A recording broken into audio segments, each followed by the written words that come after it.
இறைவன் அழைக்கின்றார், இனிதே அழைக்கின்றார். துன்பமில்லை, துயரமில்லை, இறைவனின் உறவினிலே வாழ்வுண்டு, வழியுண்டு, இறைவனின் துணையினிலே.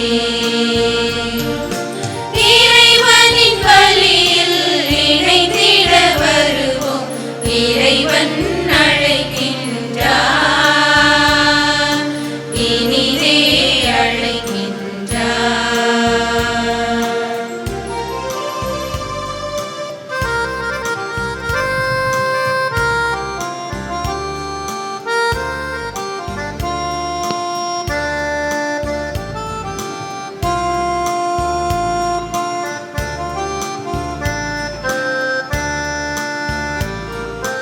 அடிமை தழையிலிருந்து அன்று முன்னோரை மீட்ட தேவன், பாவத் தழையிலிருந்து நம்மை மீட்கவே அழைக்கின்றார். துன்பமில்லை, துயரமில்லை, இறைவனின் உறவினிலே வாழ்வுண்டு, வழியுண்டு, இறைவனின் துணையினிலே. இறைவனின் வழியில் இணைந்திட வருவோம், இறைவன் அழைக்கின்றார், இனிதே அழைக்கின்றார். தந்தை மகன் தூய ஆவியாரின் பெயராலே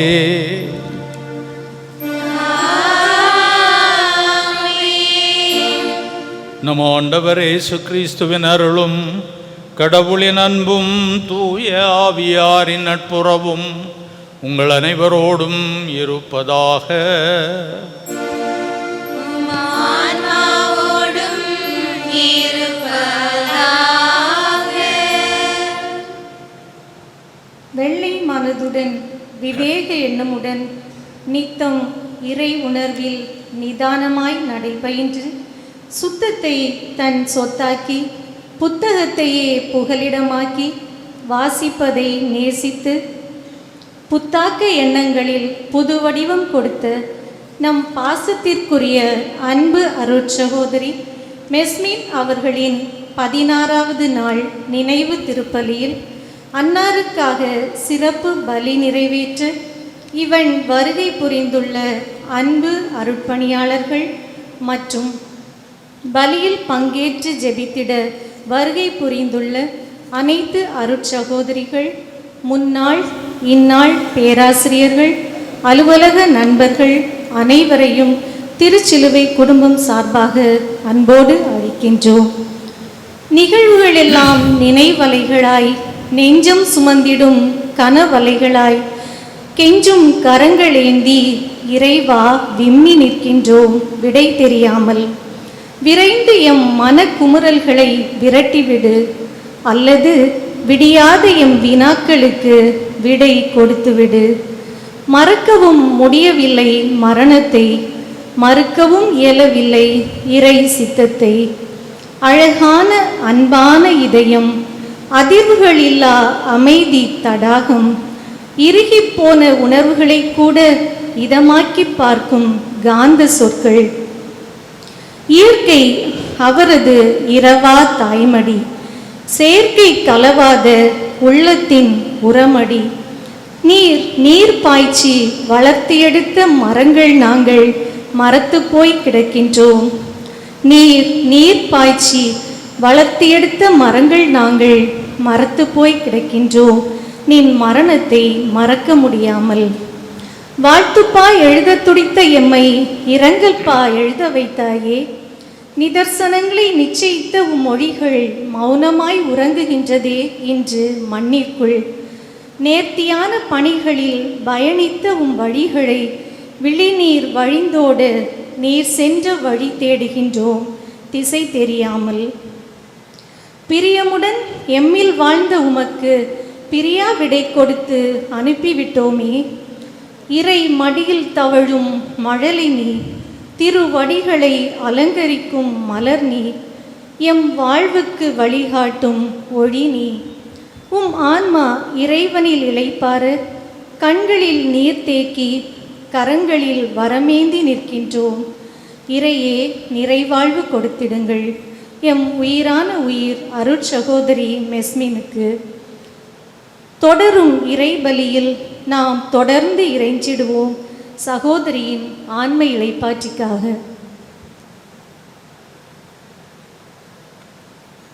அன்பு சகோதரிகளே, சகோதரர்களே, இந்த திருப்பலியை நாம் சிறந்த முறையிலே ஒப்பு கொடுக்க நம்முடைய தவறுகளை, குற்றங்களை உணர்ந்து கொள்ளுவோம்.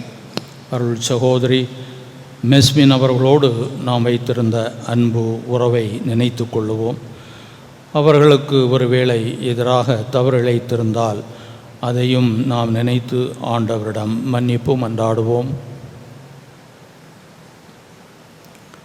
எல்லாம் அல்ல இறைவனிடமும் சகோதர சகோதரிகளே உங்களிடமும் நான் பாவி என ஏற்றுக்கொள்கின்றேன்.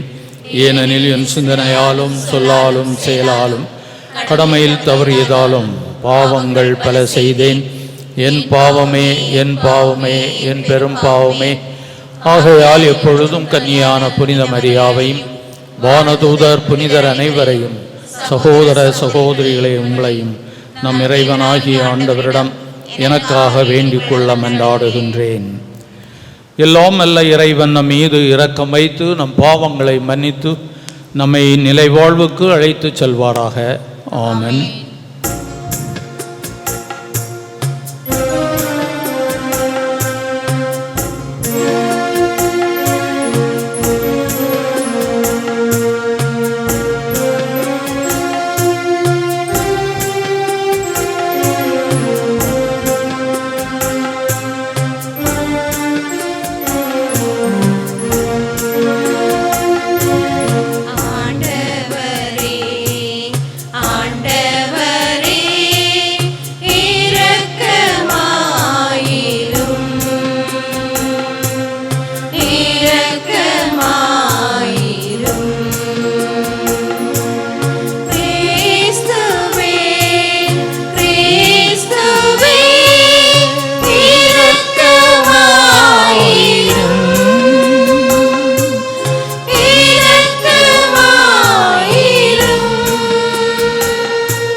மன்றாடுவோமாக.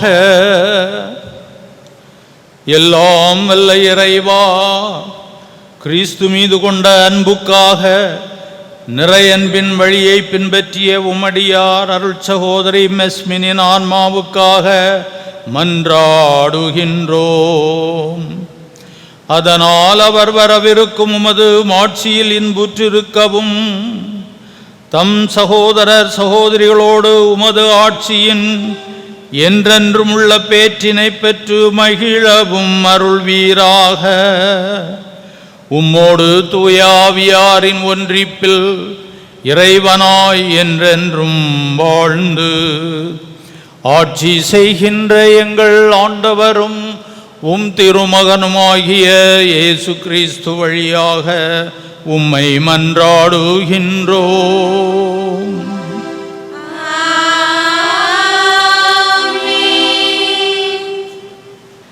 புனித பவுல் எபேசியருக்கு எழுதிய திருமுகம் அதிகாரம் 2 இறை வார்த்தைகள் 4 முதல் 10 முடிய. கடவுள் மிகுந்த இரக்கம் உடையவர். அவர் நம்மீது மிகுந்த அன்பு கொண்டுள்ளார்.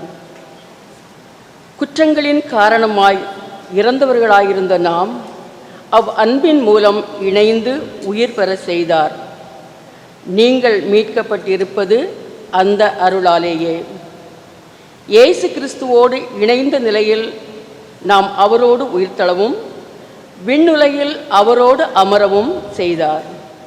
இயேசு கிறிஸ்து வழியாக கடவுள் நமக்கு செய்த நன்மையையும் அவரது ஒப்புயர்வற்ற அருள் வளத்தையும் இனிவரும் காலங்களிலும் எடுத்து காட்டுவதற்காகவே இவ்வாறு செய்தார். நீங்கள் அந்த அருளாலேயே நம்பிக்கையின் வழியாக மீட்கப்பட்டு இருக்கிறீர்கள். இது உங்கள் செயல் அல்ல, மாறாக இது கடவுளின் கொடை. இது மனிதர் செயல்களால் ஆனது அல்ல. எனவே எவரும் பெருமை பாராட்ட இயலாது. ஏனெனில் நாம் கடவுளின்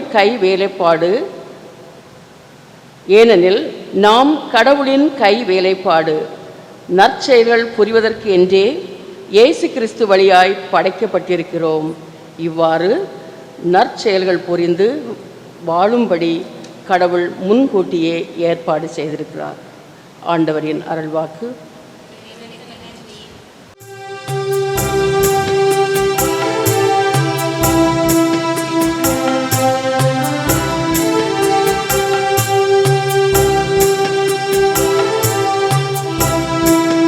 காற்றோடு கரையும் தீபங்கள் கண்ணீரில் அலையும்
ஆண்டவர் உங்களோடு இருப்பாராக. ஆன்மாவோடும் இருப்பாராக. யோவான் எழுதிய நற்செய்தியிலிருந்து வாசகம். ஆண்டவரே, மாட்சி உமக்கே. அதிகாரம் 14. இறை வார்த்தைகள் 1 முதல் 6 முடிய. அக்காலத்தில் இயேசு, நீங்கள் உள்ளம் கலங்க வேண்டாம், கடவுளிடம் நம்பிக்கை கொள்ளுங்கள், என்னிடமும் நம்பிக்கை கொள்ளுங்கள். என் தந்தை வாழும் இடத்தில் உறைவிடங்கள் பல உள்ளன. அப்படி இல்லையெனில் உங்களுக்கு இடம் ஏற்பாடு செய்ய போகிறேன் என்று சொல்லியிருப்பேனா? நான் போய் உங்களுக்கு இடம் ஏற்பாடு செய்த பின் திரும்பி வந்து உங்களை என்னிடம் அழைத்து கொள்வேன். அப்போது நான் இருக்கும் இடத்திலேயே நீங்களும் இருப்பீர்கள். நான் போகும் இடத்துக்கு வழி உங்களுக்கு தெரியும் என்றார். தோமா அவரிடம், ஆண்டவரே, நீர் எங்கே போகிறீர் என்றே எங்களுக்கு தெரியாது. அப்படி இருக்க நீர் போகும் இடத்துக்கான வழியை நாங்கள் எப்படி தெரிந்து கொள்ள இயலும் என்றார். இயேசு அவரிடம், வழியும் உண்மையும் வாழ்வும் நானே. என் வழியாய் அன்றி எவரும் தந்தையிடம் வருவதில்லை. ஆண்டவரின் அருள்வாக்கு. கிறிஸ்துவே, உமக்கு புகழ். துயரின் நிழலில் காய்ந்து கொண்டிருக்கும் என் அருமை சகோதரமே, மெஸ்மின், a mesmerizing word, நம் ஒவ்வொருவரையும் கவர்ந்து இழுக்கின்ற வார்த்தை.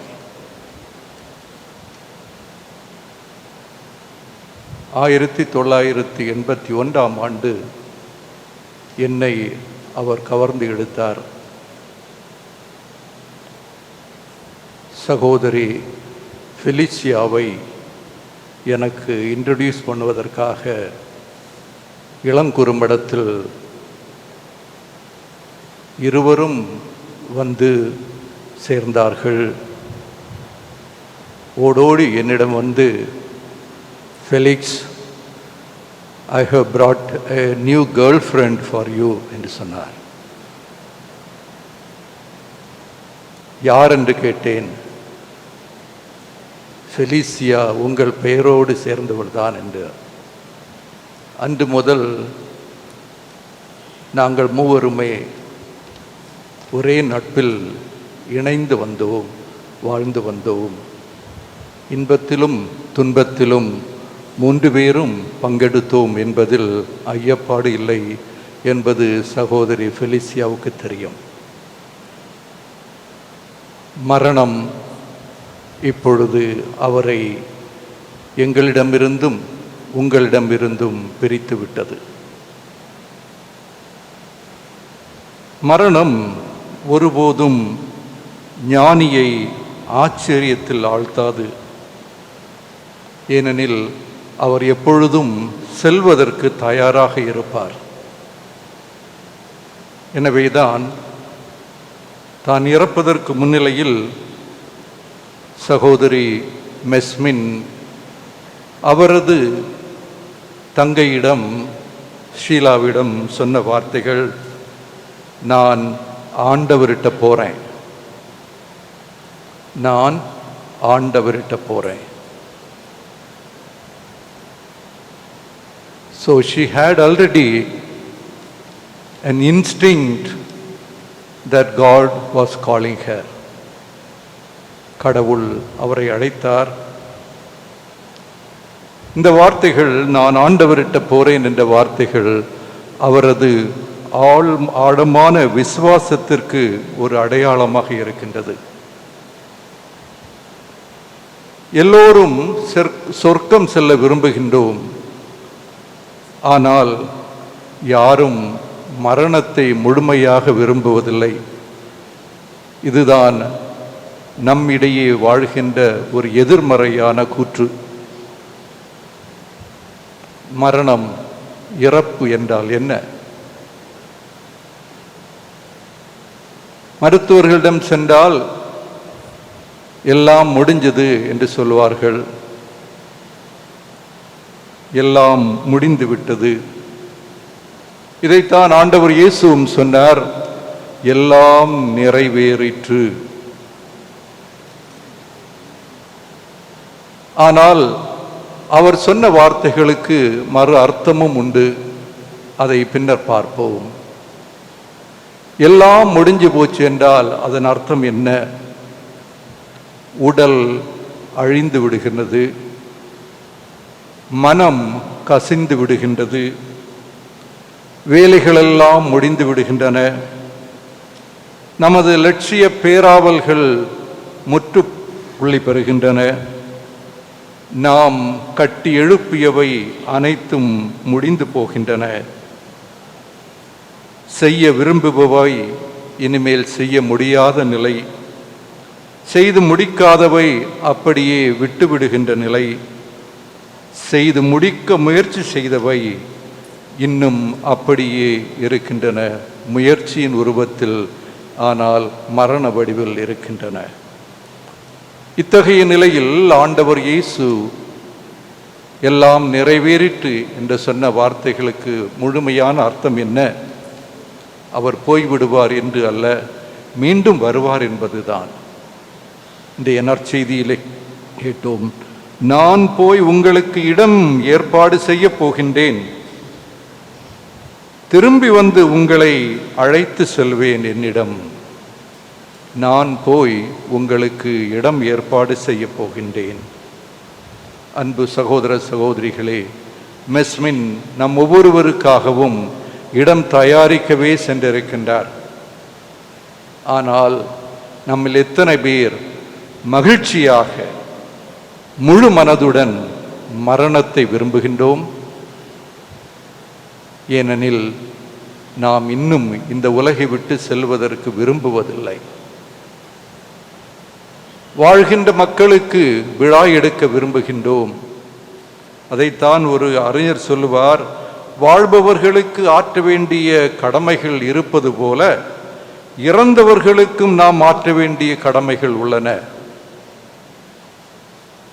நாம் அனைவரும் இங்கே கூடியிருப்பது அதில் ஒரு கடமை, அதாவது மெஸ்மினுக்காக, மெஸ்மரைசிங் மெஸ்மினுக்காக ஜெபிப்பதற்காக. இது ஒரு கடமை.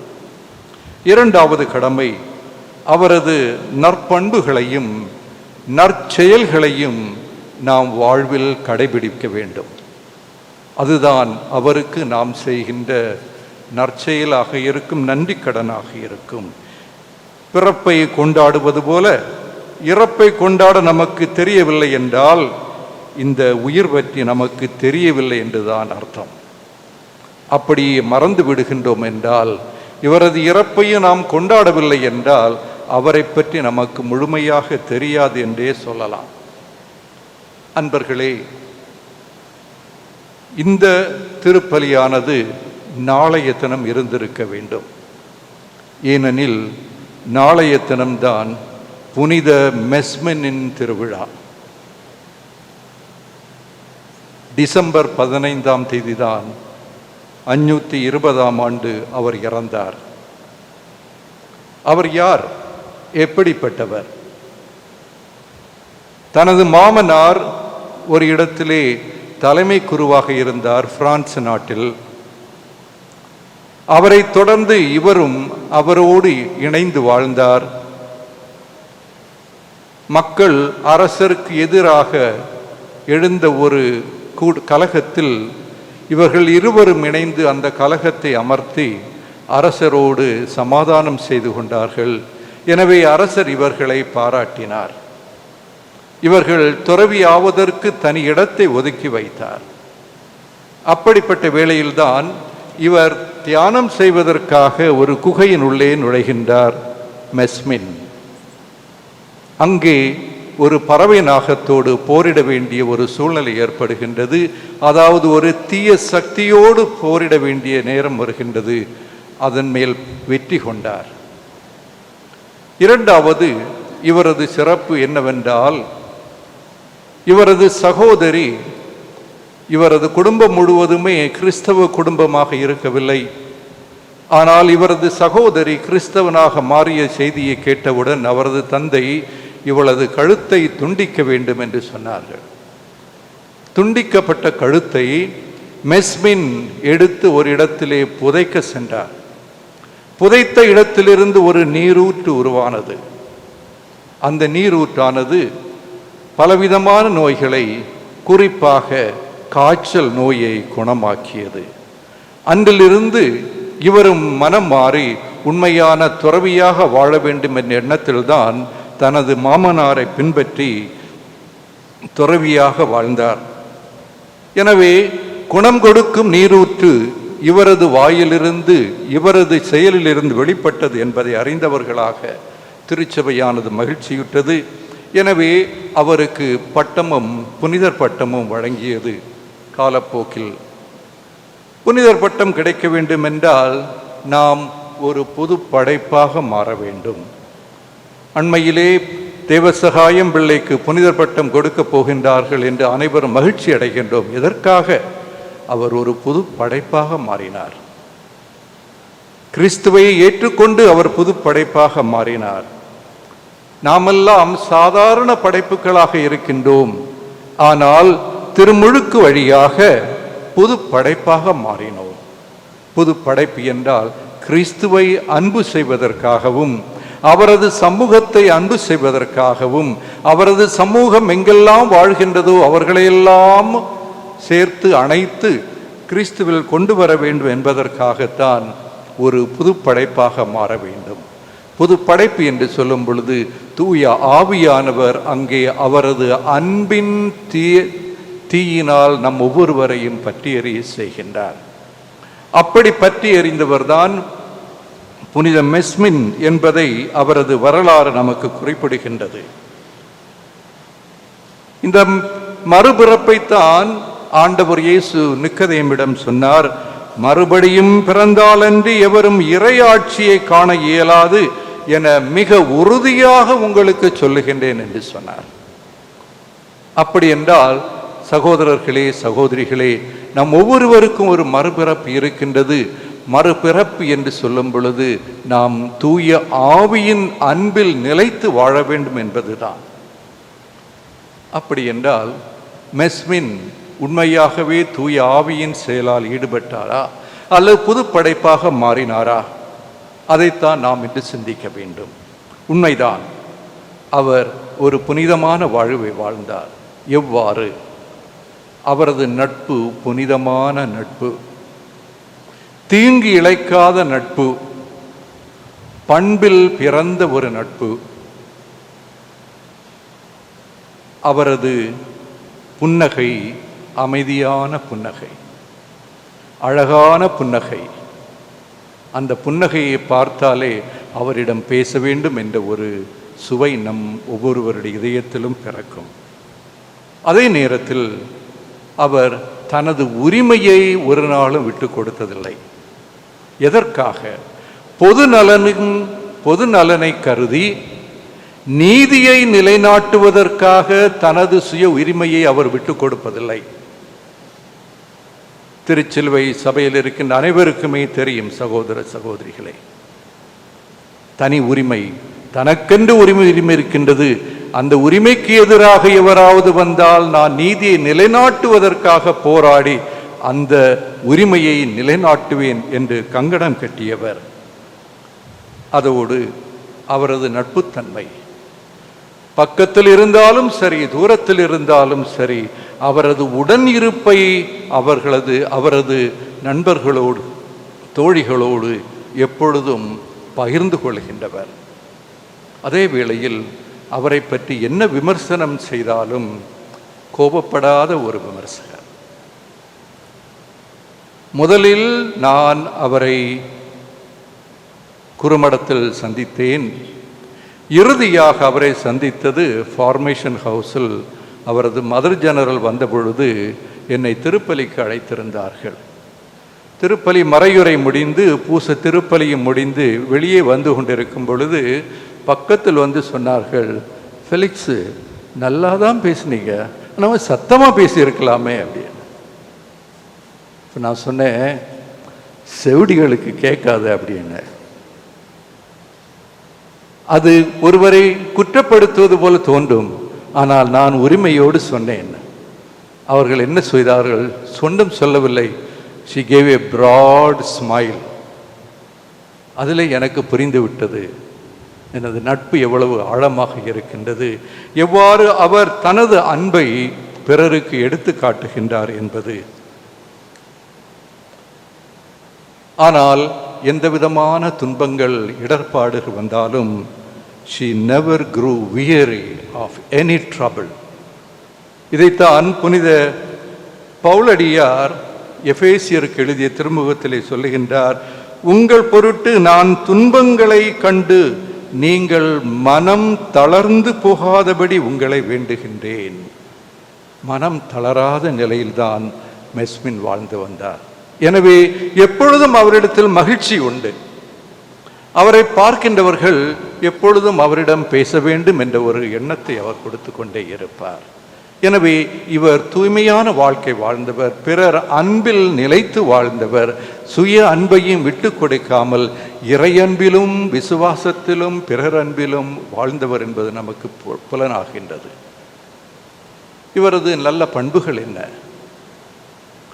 மெஸ்மின் ஏற்கனவே துவக்க உரையில் குறிப்பிட்டது போன்று ஒரு வாசக நேசர், வாசிப்பதில் முழுமையாக எப்பொழுதும் தன்னை ஈடுபடுத்தி கொண்டவர். he devours the book.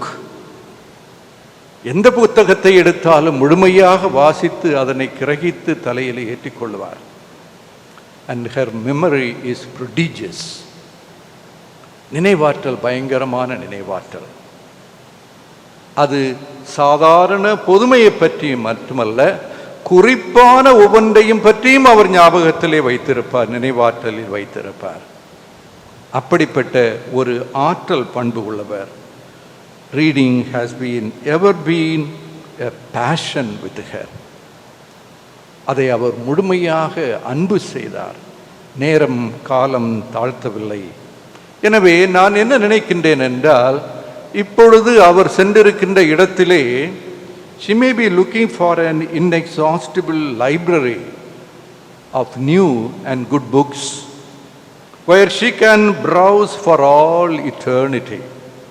நீங்கள் லைப்ரரியாக இருந்தார், சென்ற இடத்தில் கூட ஒருவேளை அங்கே ஒருவேளை லைப்ரரியாக அப்பாயின்மெண்ட் கேட்கலாம். ராயப்பர் கொடுத்தார் என்றால் ஒருவேளை அந்த பணியையும் மகிழ்ச்சியாக செய்வார் என்ற நம்பிக்கை உண்டு. அதே வேளையில் இன்னும் ஒரு பண்பு, பிறரது தவறுகளை சுட்டி காட்டி தான் பெரியாளாக வேண்டும் என்ற நினைப்பு அவருக்கு கிடையாது. she does not take advantage of others' mistake to further her own glory. எவ்வளோ மகத்தான பண்பு சகோதர சகோதரிகளே. நமக்கு ஏதாவது குறைபாடு வந்தால் என்ன சொல்லுவோம்? அடுத்தவரை சுட்டி காட்டுவோம். அவன் அப்படி செய்தான், அவள் அப்படி செய்தாள், எனவே நான் நல்லவன் என்று. ஆனால் மெஸ்மின் அப்படி அல்ல. பிறரது குற்றங்களை பொருட்படுத்த மாட்டார். ஏனெனில் அவர் ஒரு சிறந்த அறிவாளி. புத்தகங்களை வாசித்ததனால் ஏராளமான பண்புகள் அவரிடம் இருந்தன. அதிலும் குறிப்பாக பிரெஞ்சு மொழியிலே சிறப்பான அம்சம் பெற்றவர். பிரெஞ்சு மொழி பேசுகின்றவர்கள் மத்தியிலும் இவர் சிறப்பு பெற்று தேசிய அளவிலே விருது பெற்றவர் என்பது நம்மால் மறக்க முடியாது. அப்படி என்றால் அறிவு ஆற்றல், மொழி ஆற்றல் நிரம்ப பெற்றவர் என்றே சொல்ல வேண்டும். அன்பர்களே, அவரை சந்திப்பவர்கள் மீண்டும் அவரை எப்பொழுது சந்திப்போம் என்ற ஒரு ஆவலிலே தான் இருக்க வேண்டும். ஏனெனில் அவரது மாசற்ற குணம், her innocence attracts everybody. தான் நோயிட்டிருந்தாலும் அதை பெரிதுபடுத்த மாட்டார். ஆனால் அதே வேளையில் அவர் ஒரு பயந்தாங்கொள்ளி. She is a very timid person, very sensitive. Sister ஃபெலிசியாவுக்கு தெரியும். ஒரு தடவை அவரை எம்ஆர்ஐ ஸ்கேனுக்கு கொண்டு போயிருந்தார்கள் மருத்துவமனைக்கு. அப்பொழுது சிஸ்டர் ஃபெலிசியாவிடம் சொல்லியிருக்கின்றால், ஃபெலிசியா, என்னை தனியாக விட்டுறாத, நீ எப்போவும் கூட இருக்கணும். அதனால் அந்த மிஷினுக்குள்ளே போடுவாங்கள்ல, அது அங்கே இங்கேயும் இழுத்துக்கிட்டே இருக்கும், நீ காலை பிடிச்சிக்கம்மா, அப்போ தான் நான் உன்னோடு இருக்கிறேன், நீ என்னோடு இருக்கிறேங்கிற உணர்வு எனக்கு இருக்கும் என்று. அந்த அளவுக்கு பயம்.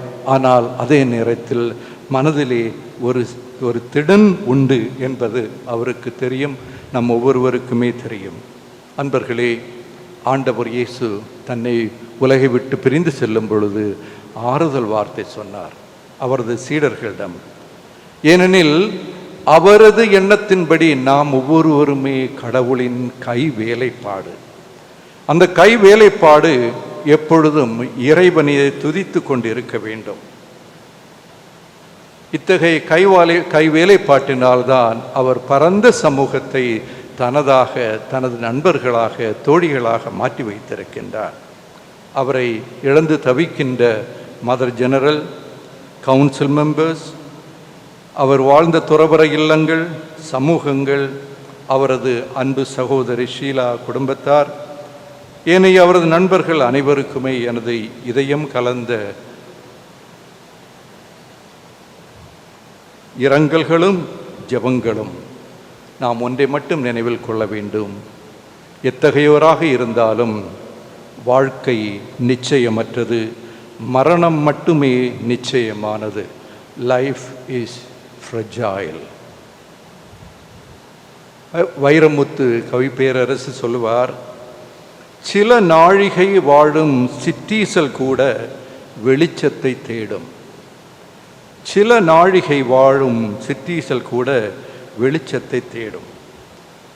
சிஸ்டர் மெஸ்மின் வெளிச்சத்தை தேடி சென்றிருக்கின்றார், நித்திய ஒளியை தேடி சென்றிருக்கின்றார்.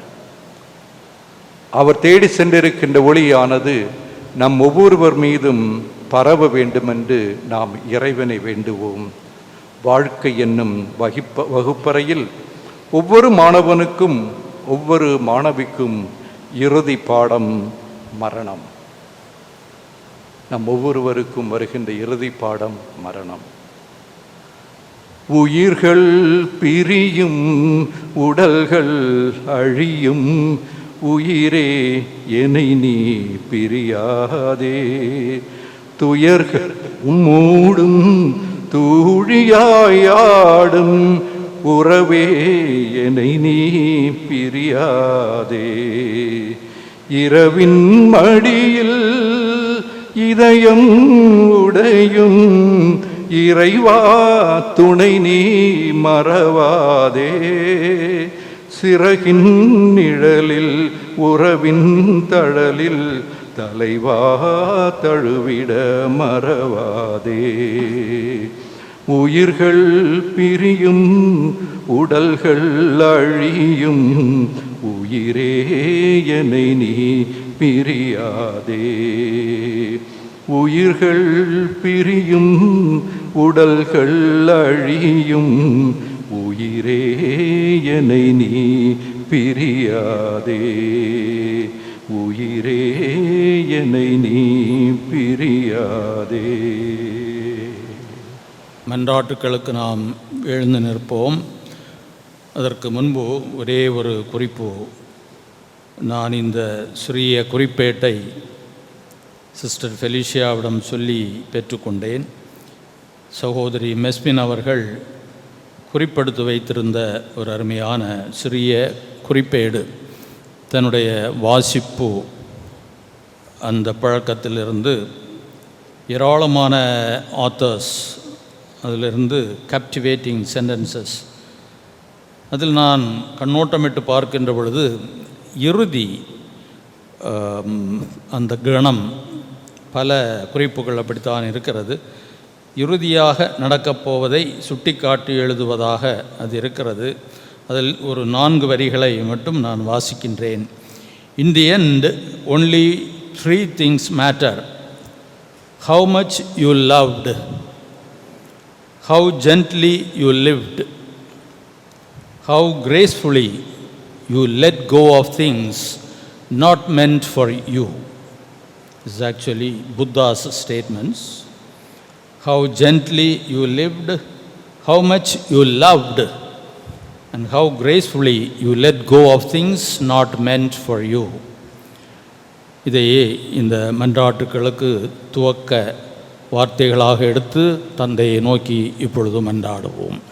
எங்கும் வாழும் பரம்பொருளே இறைவா, உமது பணிக்காக தங்களையே அர்ப்பணித்து வலுவிழந்தவற்றை வலிவூட்டி வலிமை கொண்ட ஆன்மீக வாழ்வுக்கு வழிகாட்டும் எம் திருத்தந்தை, ஆயர்கள், அருட்பணியாளர்கள், அருள் சகோதரிகள் அனைவரையும் உமது அருட்கரத்தால் வழிநடத்திட தந்தையே உம்மை மன்றாடுகின்றோம். எல்லாம் வல்ல இறைவா, எங்கள் மன்றாட்டை கேட்டருளும். உயிர்ப்பும் உயிரும் நானே என்று மொழிந்த இறைவா, நிலையில்லாத இவ்வுலகில் இருந்து நிறை வாழ்வு பெறும் பொருட்டு உம்மில் அழைத்து கொண்ட எம் அன்பு அருட்சகோதரி மெஸ்மின் அவர்களை உமது திருவடிகளில் ஏற்று நிலை வாழ்வு அளித்து நித்திய பேரின்பம் கண்டிட தந்தையே உம்மை மன்றாடுகின்றோம். எல்லாம் வல்ல இறைவா, எங்கள் மன்றாட்டை கேட்டருளும். சிலுவையின் நாயகனே எம் தலைவா, உமது மரணத்தால் வென்று எடுக்கப்பட்ட எங்கள் பாவங்களுக்காகவும் பலவீனங்களுக்காகவும் மீண்டும் ஒருமுறை மன்னிப்பு வேண்டுகின்றோம். இவ்வுலகிலிருந்து நீர் எடுத்துக்கொண்ட ஒவ்வொரு அடியார்கள், குறிப்பாக யாரும் நினையாத ஆன்மாக்கள் அனைவருக்கும் ஆன்ம இளைப்பாறுதல் கொடுத்திட இறையே உம்மை இறைஞ்சுகின்றோம்.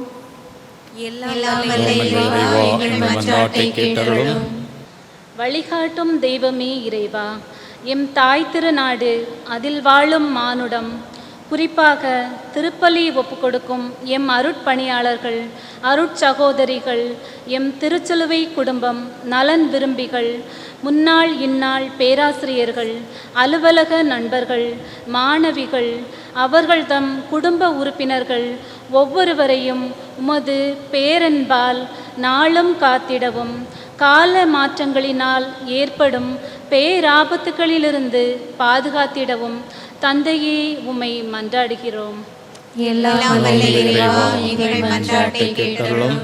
அன்பு தந்தையே, இந்த நினைவு அலைகளை எங்கள் உள்ளத்திலே மீண்டும் மீண்டும் கொண்டு வருவதற்கு நீர் கொடுத்த வாய்ப்புக்காக நன்றி கூறுகின்றோம். அருள் சகோதரி மெஸ்மின் அவர்கள் இந்த நீண்ட நெடிய உலக வரலாற்றிலே தான் வாழ்ந்த இந்த குறுகிய காலத்திலே தன்னுடைய காலடிகளை பதித்து சென்றிருக்கிறார்கள். இந்த பூ உலகத்திலே, இந்த பூமியிலே அவர்கள் பேசிய பேச்சுக்கள், அவர்கள் காட்டிய அன்பு செயல்கள், அவர்களுடைய ஈடுபாடுகள் எல்லாம் அலை அலையாக பறந்து விரிந்து சென்று கொண்டிருக்கிறது என்று நாங்கள் நம்புகின்றோம், ஏற்றுக்கொள்ளுகின்றோம். அவர்களுடைய அந்த அன்பு அலைகள் எங்கள் ஒவ்வொருவரையும் வந்து தாக்கி பாய்ச்சி நாங்களும் அன்பு செய்கின்ற, அன்புக்காக வாழுகின்ற, அன்புக்காக எங்களை இழக்கின்ற மக்களாக மாற வேண்டுமென்று எங்கள் ஆண்டவர் இயேசு கிறிஸ்து வழியாக உம்மை கேட்கின்றோம். ஆமேன்.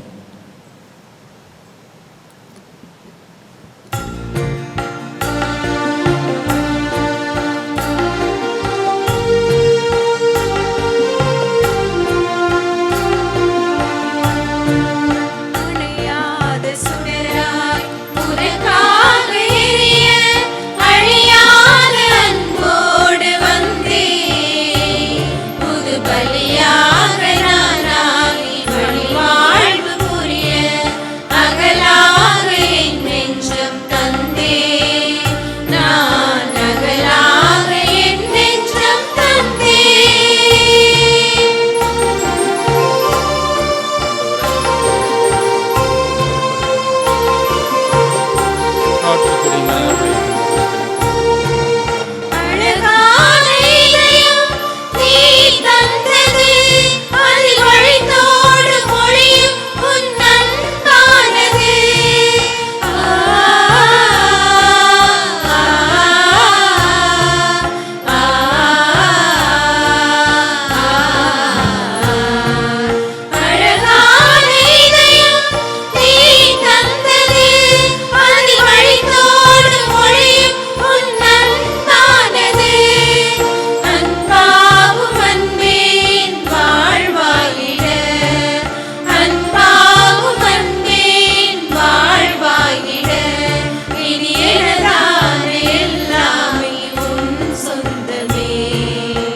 சகோதரிகளே, சகோதரர்களே, நாம் எல்லோரும் இணைந்து ஒப்புக் கொடுக்கும் இப்பலி எல்லாம் அல்ல தந்தையாக இறைவனுக்கு ஏற்புடையதாகும்படி ஜெபியுங்கள். ஆண்டவர் தமது பேரின் புகழ்ச்சிக்காகவும் ஆட்சிக்காகவும் நமது நன்மைக்காகவும் புனித திருஅவையின் அனைத்து நலன்களுக்காகவும் உமது கையில் இப்பலியை ஏற்றுக்கொள்வாராக. ஆண்டவரே, உம்மடியார் அருள் சகோதரி மெஸ்மினுக்காக இப்புகழ்ச்சி பலியை ஒப்பு கொடுத்து உம்மை தாழ்மையுடன் வேண்டுகின்றோம். அதனால் எங்களது இறைப்பற்றுள்ள பரிகார முயற்சியை முன்னிட்டு அவர் வாழ்வுக்கு உயிர்த்தெழும் பேறு பெறுவாராக. எங்கள் ஆண்டவராகிய கிறிஸ்து வழியாக உம்மை மன்றாடுகின்றோம்.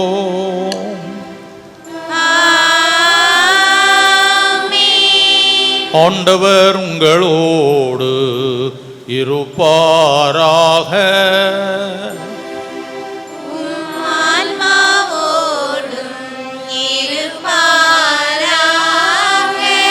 இதயங்களை மேலே எழுப்புங்கள்.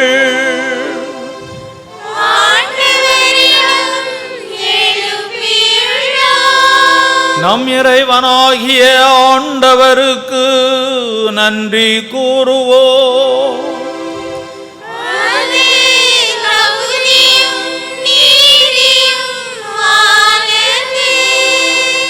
ஆண்டவரே, தூயவரான தந்தையே, என்றும் உள்ள எல்லாம் அல்ல இறைவா, எந்நாளும் எவ்விடத்திலும் நாங்கள் உமக்கு நன்றி செலுத்துவது மெய்யாகவே தகுதியும் நீதியுமாகும்.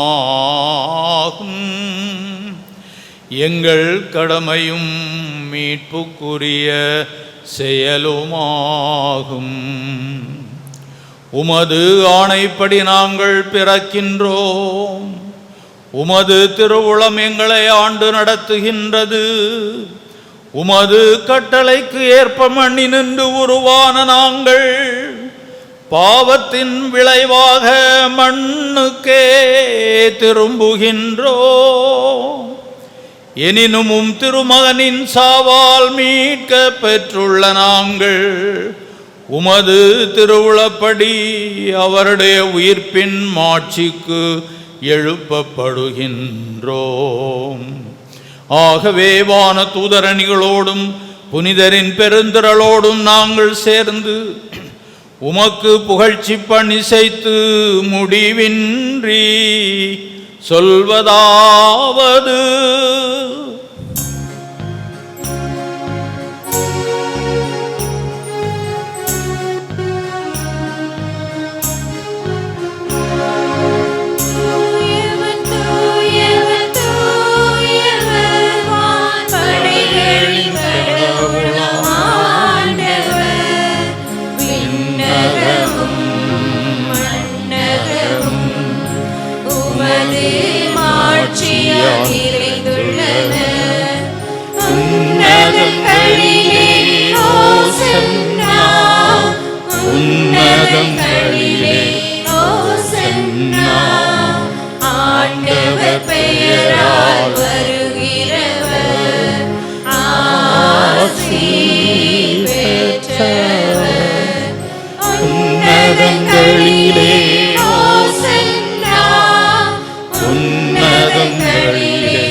ஆண்டவரே, நீர்மையாகவே தூயவர், தூய்மை அனைத்துக்கும் ஊற்று. ஆகவே உம்முடைய ஆவியை பொழிந்து காணிக்கைகளை தூய்மைப்படுத்த உம்மை வேண்டுகின்றோம். இவ்வாறு எங்கள் ஆண்டவர் இயேசு கிறிஸ்துவின் உடலும் இரத்தமுமாக எங்களுக்கு இவை மாறுவனவாக. அவர் பாடுபட உளங்கனிந்து தம்மை கையளித்த போது அப்பத்தை எடுத்து நன்றி செலுத்தி அதை பிட்டு தம் சீடர்களுக்கு அளித்து கூறியதாவது: அனைவரும் இதிலிருந்து பெற்று உண்ணுங்கள், ஏனெனில் இது உங்களுக்காக கையளிக்கப்படும் என் உடல்.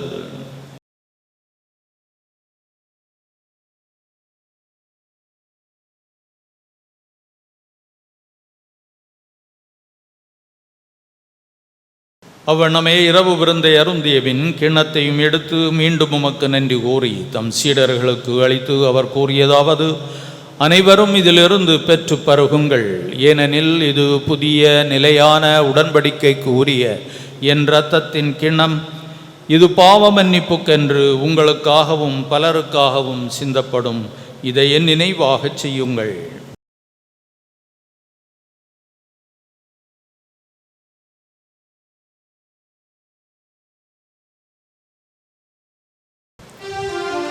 நம்பிக்கையின் மறைபொருள்.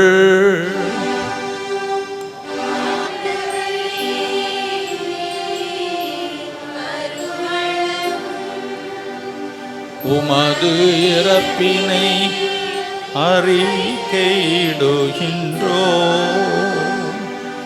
உமது உயிர்ப்பினையும் எடுத்துரைக்கின்றோ. ஆகவே ஆண்டவரே, நாங்கள் கிறிஸ்துவின் இறப்பினையும் உயிர்ப்பினையும் நினைவு கூர்ந்து வாழ்வு தரும் அப்பத்தையும் மீட்பளிக்கும் கிண்ணத்தையும் உமக்கு ஒப்புக் கொடுக்கின்றோம். உம் திருமுன் நின்று உமக்கு ஊழியம் புரிய தகுந்தவர்கள் என எங்களை ஏற்றுக்கொண்டீர். எனவே உமக்கு நன்றி செலுத்துகின்றோம். மேலும் கிறிஸ்துவின் உடலிலும் இரத்தத்திலும் பங்கு கொள்ளும் எங்களை தூய ஆவியார் ஒன்று சேர்க்க வேண்டுமென உம்மை தாழ்மையுடன் மன்றாடுகின்றோம். ஆண்டவரே, உலகெங்கும் பரவிருக்கும் அது திரு அவையை நினைவூர்ந்தருளும். எங்கள் திருத்தந்தை பிரான்சிஸ், எங்கள் ஆயர் நசரேன், எல்லா திருநிலையினராகிய அனைவரோடும் உமது திரு அவை அன்பின் நிறைவினை பெறச் செய்தருளும்.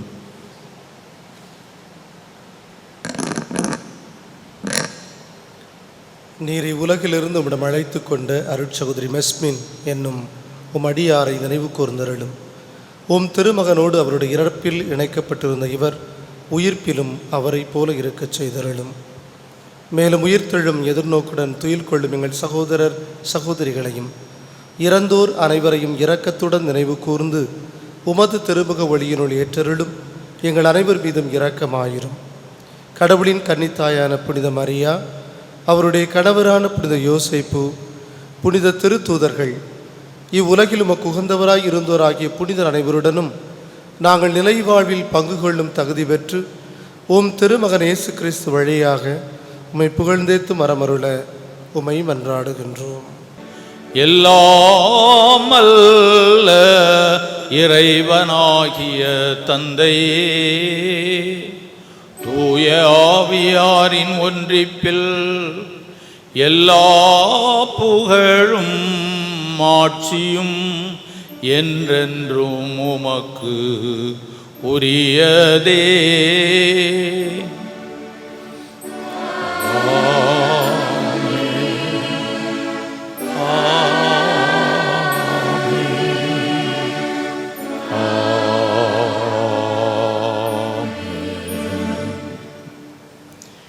கடவுளை நம் தந்தை தாய் என அழைக்க இயேசு நமக்கு கற்பித்தார். உமது திருவுளம் விண்ணுலகில் நிறைவேறுவது போல மண்ணுலகிலும் நிறைவேறுக. எங்கள் அன்றாட உணவை இன்று எங்களுக்கு தாரும். எங்களுக்கு எதிராக குற்றம் செய்வோரை நாங்கள் மன்னிப்பது போல எங்கள் குற்றங்களை மன்னியும். எங்களை சோதனைக்கு உட்படுத்தாதேயும்,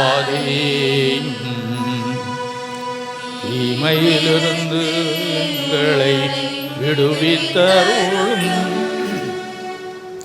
ஆண்டவரே, தீமை அனைத்திலிருந்தும் எங்களை விடுவித்து எங்கள் வாழ்நாளில் அமைதியை கனிவுடன் அருள உம்மை மன்றாடுகின்றோம். உமது இரக்கத்தின் உதவியால் நாங்கள் பாவத்திலிருந்து எப்போதும் விடுதலை பெற்று யாதொரு கலக்கமும் இன்றி நலமாயிருப்போமாக.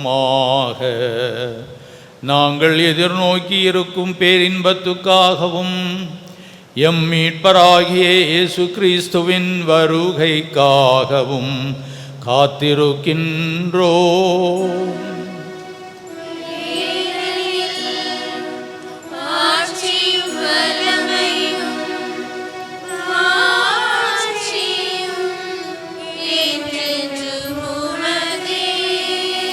ஆண்டவரே இயேசு கிறிஸ்துவே, அமைதியை உங்களுக்கு விட்டு செல்கின்றேன், என் அமைதியையே உங்களுக்கு அளிக்கின்றேன் என்றும் திரு தூதர்களுக்கு மொழிந்தீரே. எங்கள் பாவங்களை பாராமல் உமது திரு அவையின் நம்பிக்கையை கண்ணோக்கி உமது திருவுளத்துக்கு ஏற்ப அதற்கு அமைதியையும் ஒற்றுமையையும் அளித்தருள்வீராக. என்றென்றும் வாழ்ந்து ஆட்சி செய்கின்றவர் நீரே. ஆண்டவருடைய அமைதி உங்களோடு என்றும் இருப்பதாக.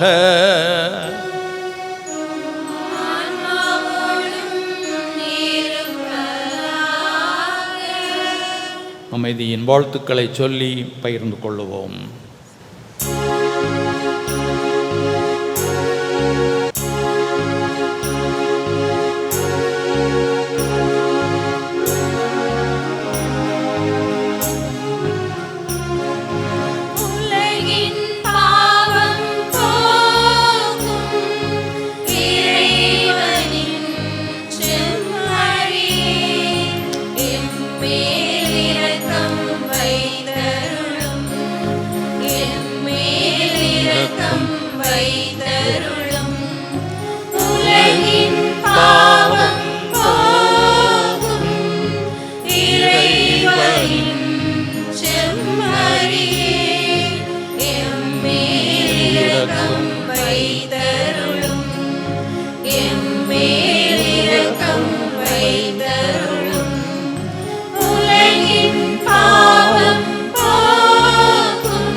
இதோ நம் ஆண்டவர் இயேசு கிறிஸ்து இவ்வுலகத்திலே மனிதராக பிறந்து வாழ்ந்து மனிதர்களுக்காக, மனித சமூகத்திற்காக அன்பின் உச்சத்திற்கு சென்று தன்னையே கையளித்தவர். இந்த கையளிப்பு விருந்திலே பங்கேற்க நாம் எல்லோரும் பேறு பெற்றவர்கள். ஆண்டவரே, நீர் என் இல்லத்தில் எழுந்தருள நான் தகுதியற்றவன், ஆனால் ஒரு வார்த்தை மட்டும் சொல்லியறலும் எனது ஆன்மா நலமடையும். கிறிஸ்துவின் திருவுடலும் இரத்தமும் காத்து முடிவில்லாத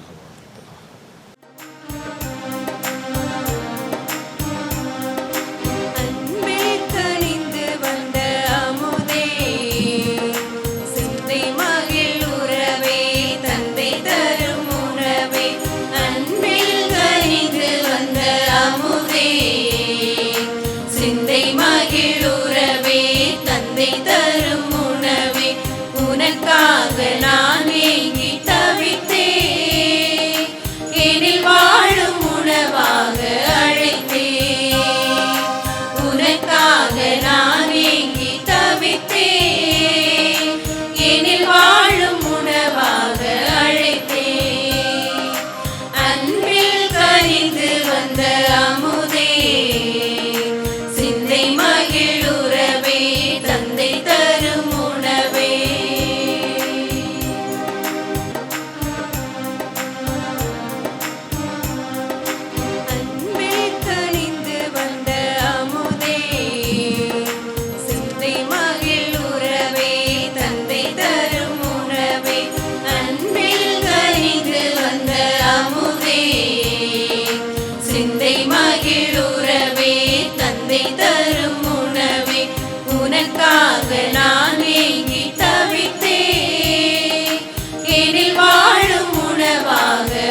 பிறந்தாலும் மனம் தேடுதே.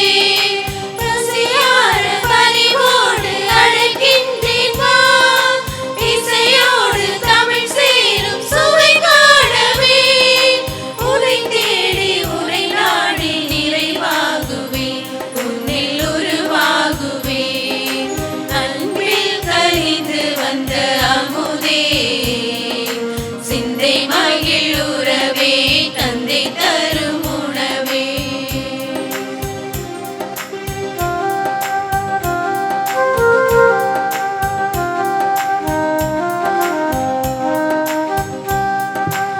என்னோடு நீ கொண்ட உறவானது எந்தன் உயிர் போன பின்னாலும் விலகாதது.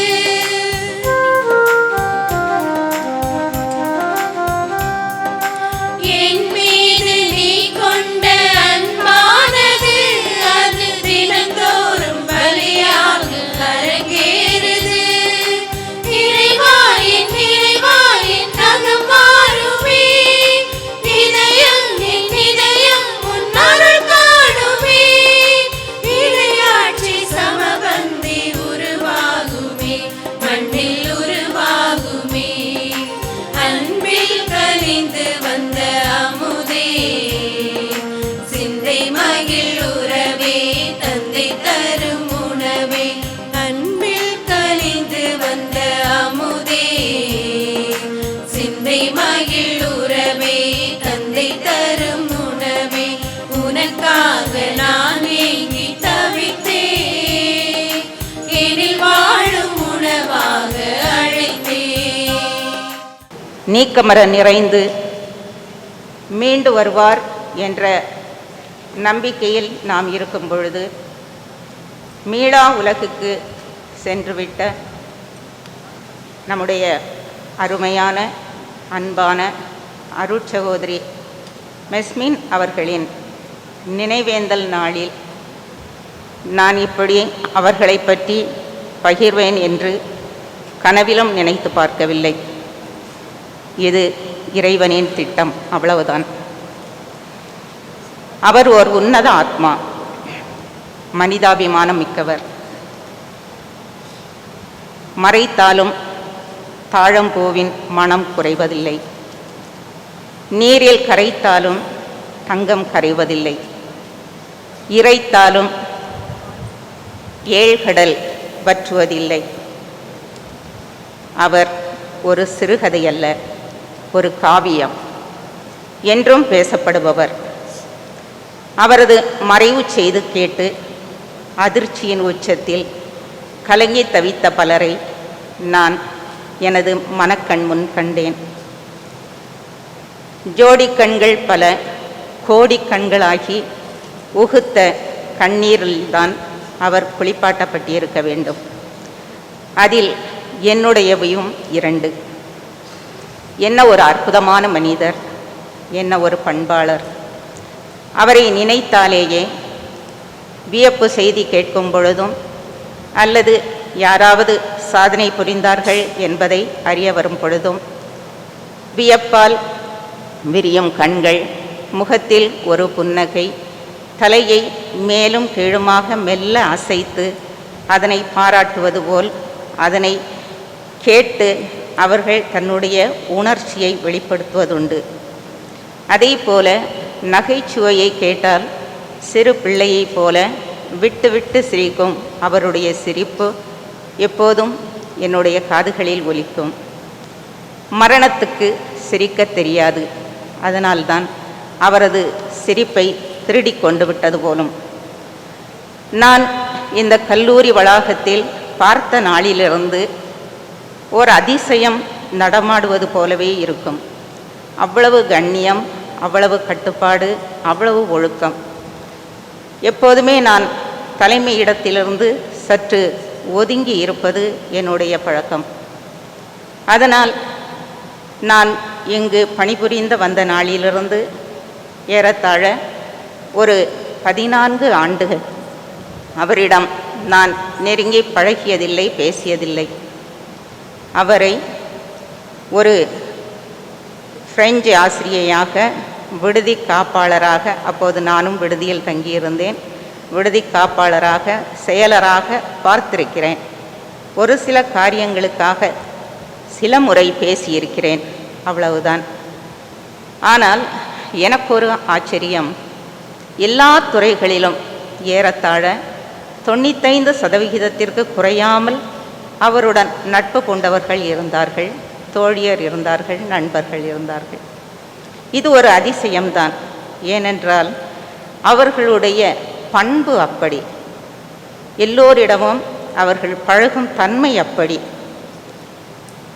சிஸ்டர் மெஸ்மின் அவர்கள் ஒரு வேலை கொடுத்தார்கள் என்றால் அதனை அவ்வளவு மதிப்புக்குரியதாகவும் தன்னுடைய பிறவி பயனை அடைந்தது போலவும் தலைமேற்கொண்டு பம்பரமாக சுற்றி சுழன்று அவ்வேலையை முடித்து அவரிடம் பாராட்டு பெறுவதை தம் வாழ்நாளில் ஒரு சாதனையாகவே கருதினார்கள் ஆசிரியர்களும், ஆசிரியர் அல்லா பணியாளர்களும், மாணவியரும். அத்தகைய அன்பும் மரியாதையும் அவர்களுக்கு கொடுத்தார்கள். அது ஒருகை ஓசை என்று அதையே அவர்கள் திருப்பி கொடுத்தார்கள். நாம் எதை கொடுக்கிறோமோ அதைத்தான் நாம் திரும்ப பெறுவோம் என்பதை தன்னுடைய வாழ்நாளில் வாழ்ந்து காட்டியவர்கள். தன் முனைப்பில்லாத பண்பு அவருக்குரியது. எவ்வளவு அறிவாளி, எவ்வளவு படித்தவர், ஆனாலும் அவருக்கு தன் முனைப்பு கிடையவே கிடையாது.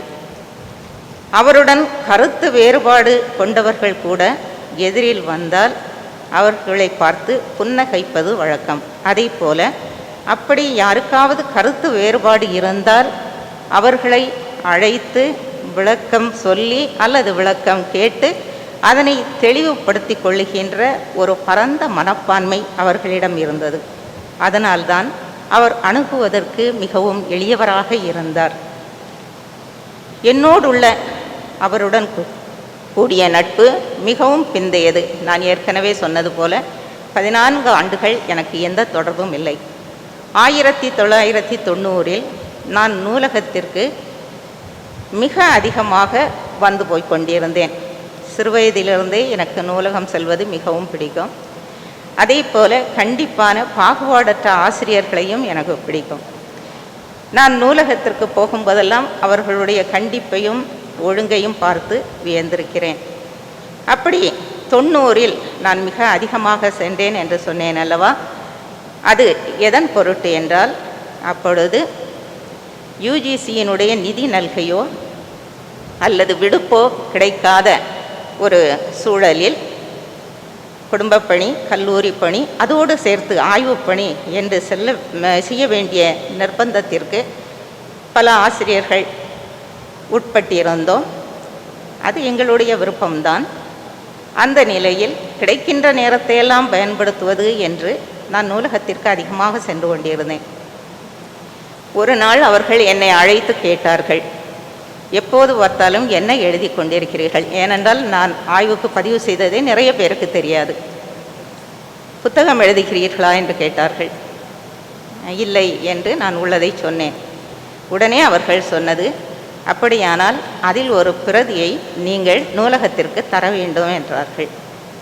நான் ஒத்துக்கொண்டேன். ஆனால் என்னுடைய மனதுக்குள் எப்போது முடிக்கப் போகிறோமோ என்ற ஒரு திகைப்பு இருந்தது.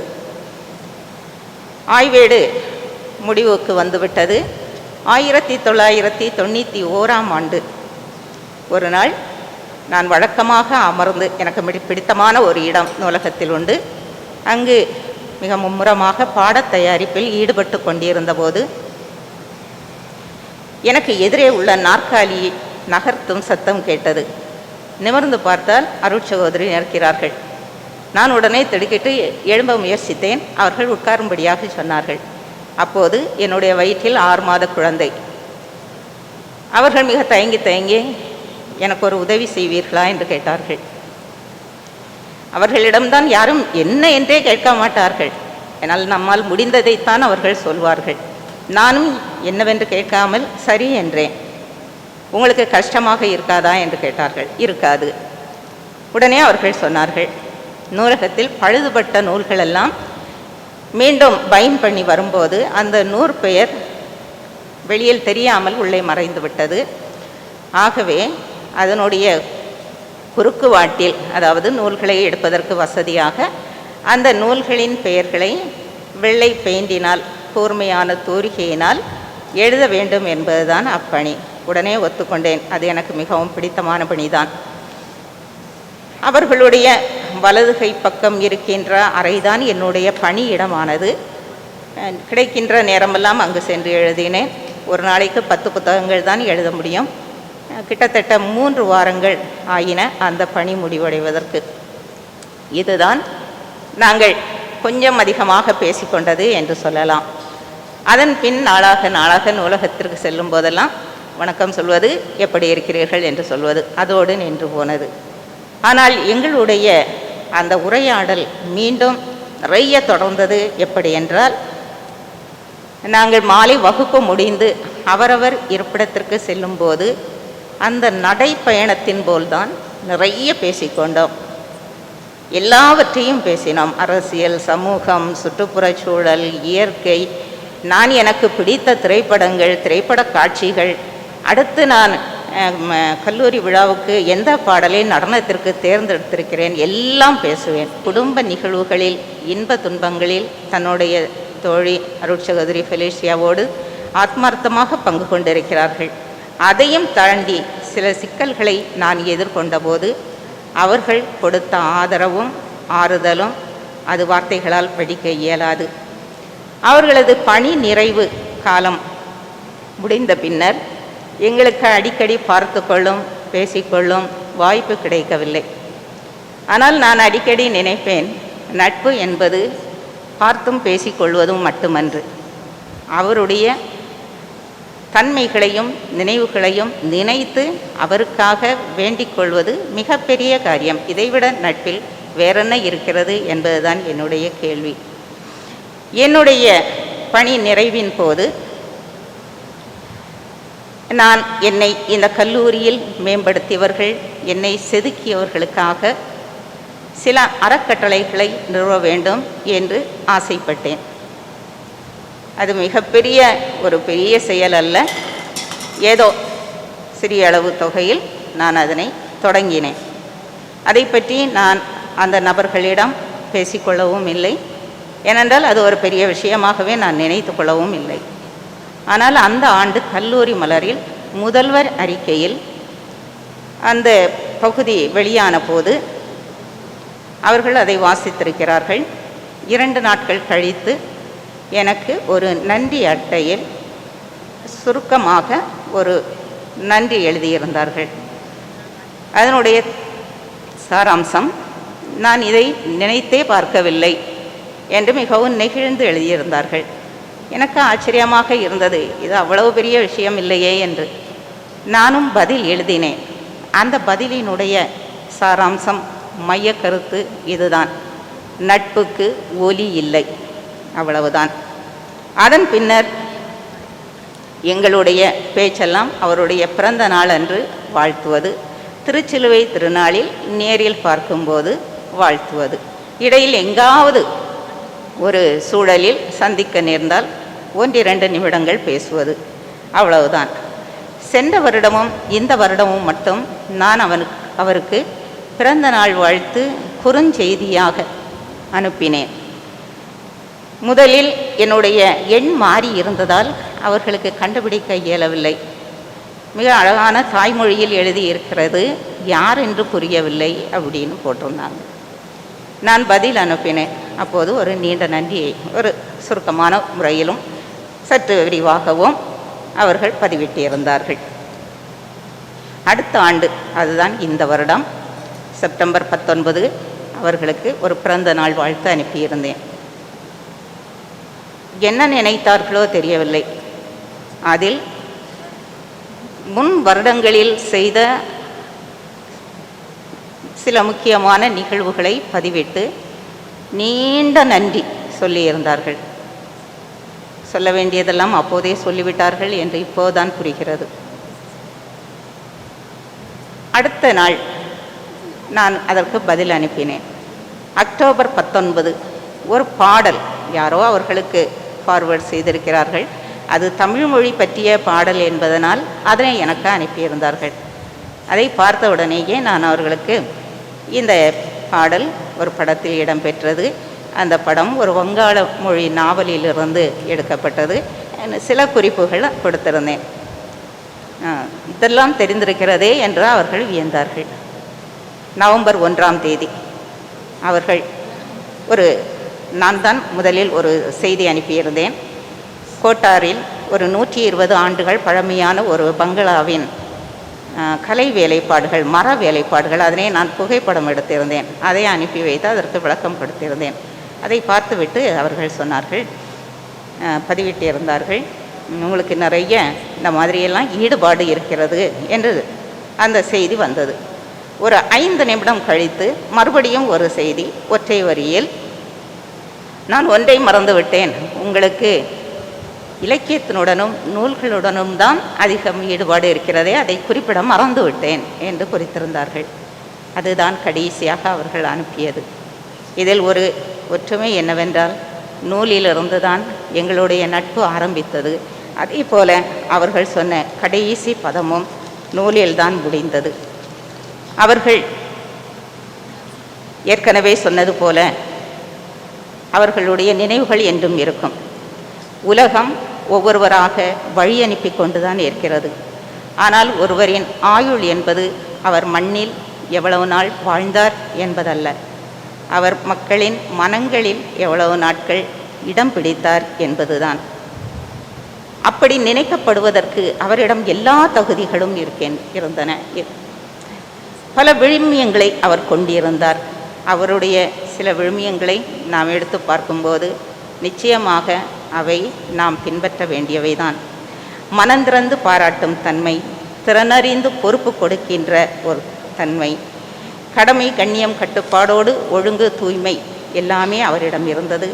கஞ்சத்தனமில்லா அன்பை வழங்குவதில் இருந்த வல்லன்மை, கொடுத்த வாக்கை காப்பாற்றுவது, கொண்ட கொள்கையில் உறுதியாக இருப்பது, அதே போல காலத்திற்கு ஏற்ப மாற்றம் ஒன்றே மாறாதது என்பதை அவர் சொல்லியிருந்தார். அவர் அதை வாழ்க்கையில் காட்டியிருந்தார். அவர் ஒரு புதுமைவாதி. எடுத்துக்காட்டாக அவர் யோகா, சக்ரா, இயற்கை உணவு, இயற்கை மருத்துவம், இப்படி என்ன பயிற்சி நடந்தாலும் அதில் பங்கு பெறுவார். அது நல்லதாக இருந்தால் நம்மிடமும் சொல்வார். அவருடைய பயிற்சி பட்டறையில் பயின்ற யோகாவை தான் நான் இன்றும் செய்து கொண்டிருக்கிறேன். அதே போல ஒருவர் தன் திறமையால் தன்னை உருவாக்கி கொள்வது சாதாரணம். ஆனால் இவரோ தன்னுடைய திறமையால் உருவாக்கியவதை பின்வரும் தலைமுறைகளும் தொடர வேண்டும் என்பதற்காக பலவற்றை செய்துவிட்டு போயிருக்கின்றார். அவர் நட்டு வைத்த செடிகள், அதே போல அவர் கண்ணும் கருத்துமாக கலை அழகோடு பாதுகாத்த நூலகம், அவர் தொடங்கிய நூலக வார விழா, இவற்றையெல்லாம் இன்றும் நூலகம் கொண்டாடி கொண்டே இருக்கிறது. அவர் திக்கற்றோருக்கு வழித்துணையாக இருந்தால் கலங்கி தெளிவோருக்கு ஒரு நிலையான துணையாக அமைந்தார். துன்ப இருளில் வெளிச்சமாக இருந்தார். அவருடைய வயது ஒரு நூற்றாண்டுக்குள் இருக்கலாம், ஆனால் அவரது ஆயுள் பல நூற்றாண்டுகள் தொடரும்.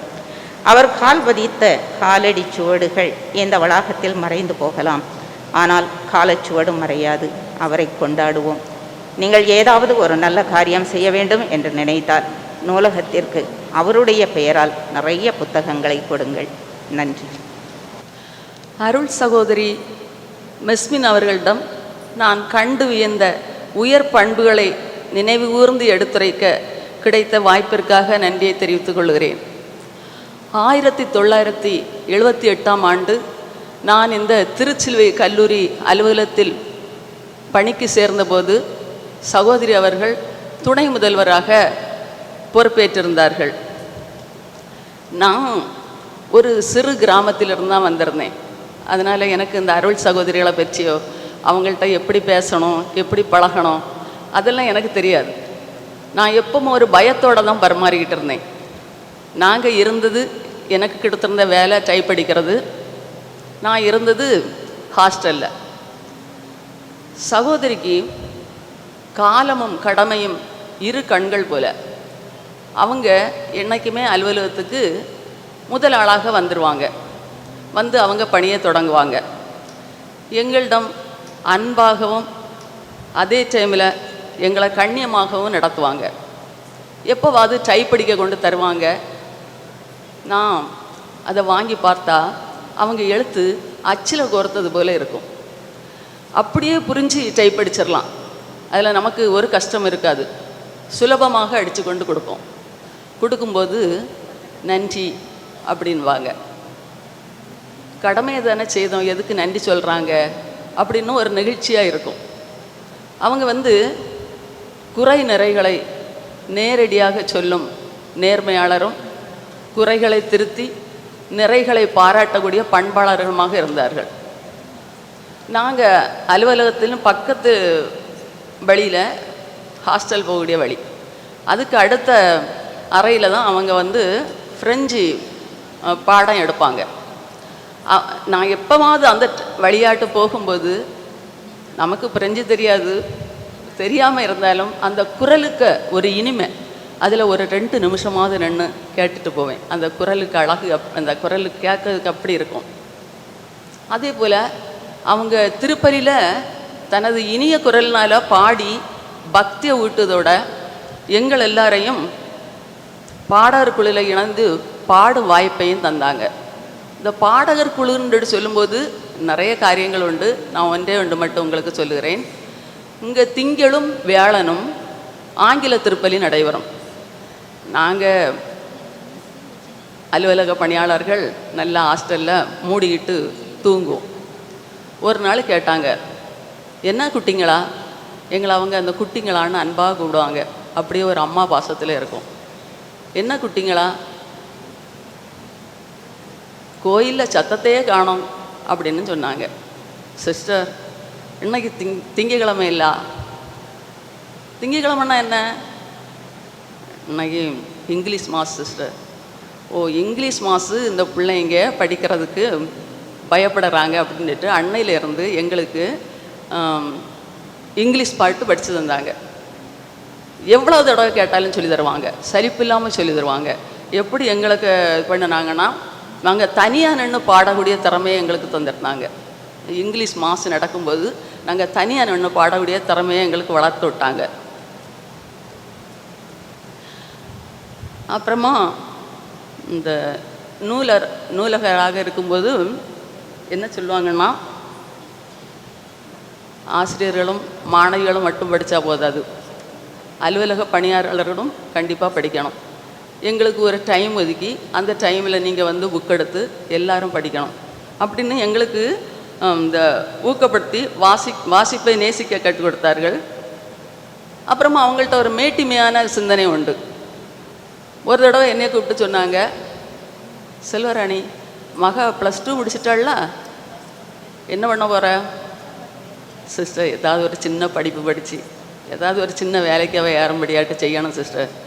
ஏன் பெரிய படிப்பு படித்து பெரிய வேலையிலலாம் ஏறக்கூடாதா அப்படின்னு என்கிட்ட கேட்டாங்க. அப்படின்னா எண்ணங்களிலும் நோக்கங்களிலும் ஒரு உயர்வு வேணும்னு உள்ளதை அவங்கள்ட்ட நான் புரிஞ்சுக்கிட்டேன். நேர்த்தி என்ற சொல்லுக்கு எடுத்துக்காட்டு அவங்க தான். இருக்கும் இடம்னாலும் சரி, உடுத்தும் உடையினாலும் சரி, அவங்கள்ட்ட ஒரு நேர்த்தியை பார்க்கலாம். அப்புறமா திருச்சிலுவை கல்லூரி விழா நடக்கும்போது அலுவலக பணியாளர்கள் என்ன செய்கிறாங்க, என்ன நிகழ்ச்சி கொடுக்குறாங்க அப்படின்னு முன் வரிசையில் இருந்து பார்ப்பாங்க. பார்த்துக்கிட்டு திருப்பி கூப்பிட்டு அனுப்புவாங்க. எல்லாரையும் கூப்பிட்டு அனுப்பி யார் யார் என்ன செய்தா அதெல்லாம் ரசித்து திருப்பி ஒரு கதை பற்றி பேசி சிரித்து அப்படிலாம் அவங்க எங்களோட சேர்ந்து ரொம்ப சந்தோஷமாக இருப்பாங்க. எங்களுக்கு இனி அடுத்த முறை கொஞ்சம் நல்லா செய்யணும் அப்படின்னு ஒரு ஆர்வத்தை எங்களுக்கு தூண்டுவாங்க. தாளாளராக இருக்கும்போது எங்களை யாரிடம் விட்டு கொடுக்க மாட்டாங்க. என்ன சொல்லுவாங்கன்னா, மாணவிகளுக்கும் ஆசிரியர்களுக்கும் நீங்கள் தான் பாலம், கல்லூரிக்கு நீங்கள் தான் தூணு இப்படின்னு சொல்லிட்டு எங்களை முன்னிலைப்படுத்தி தான் பேசுவாங்க. நான் வந்த புதுசில் அவங்க முக அழகை தான் பார்த்தேன். பின்னதான் தெரிஞ்சுது அவங்க உள்ளத்து அழகின் பிரதிபலிப்பு தான் புற அழகு என்பது. உயரிய மனிதநேய பண்புகளுடன் செயல்பட்டார்கள். கன்னியர் தோட்டத்து கனிதரும் மரமாக வாழ்ந்த சகோதரி இன்று இறைவன் பாதத்தில் அணையா விளக்காக சுடர்விடுகிறார் என்பதை நம்பி நானும் அவர்களுக்காக ஜெபிக்கிறேன். மன்றாடுவோமாக. ஆண்டவரே, உயிரளிக்கும் அருளடையாளத்தால் வளம் பெற்ற நாங்கள் உம்மை வேண்டுகின்றோம். எங்கள் சகோதரி மெஸ்மினின் ஆன்மா உமது உடன்படிக்கையில் பங்கேற்க அருள் கூர்ந்த நீர். அவர் இத்திருப்பலியின் ஆற்றலால் தூய்மை பெற்று கிறிஸ்துவின் அமைதியில் முடிவின்றி பேரின்பம் பெற்றுக்கொள்ளச் செய்வீராக. என்றென்றும் வாழ்ந்து ஆட்சி செய்கின்ற அவர் வழியாக உம்மை மன்றாடுகின்றோம்.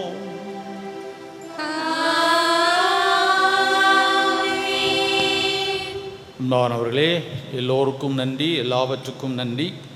நம்ம எல்லாம் ஒருங்கிணைத்த அருள் சகோதரி மெஸ்மின் அவர்களுக்கும் நன்றி. இந்த நிகழ்வை ஏற்பாடு செய்த எல்லாருக்கும் பாராட்டுதலையும் நன்றியும் தெரிவித்துக் கொள்கின்றேன்.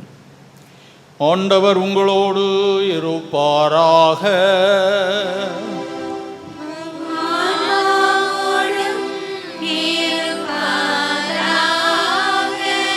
எல்லாம் வல்ல இறைவன் தந்தை, மகன், தூயாவியார் உங்கள் அனைவரையும் ஆசீர்வதிப்பாராக.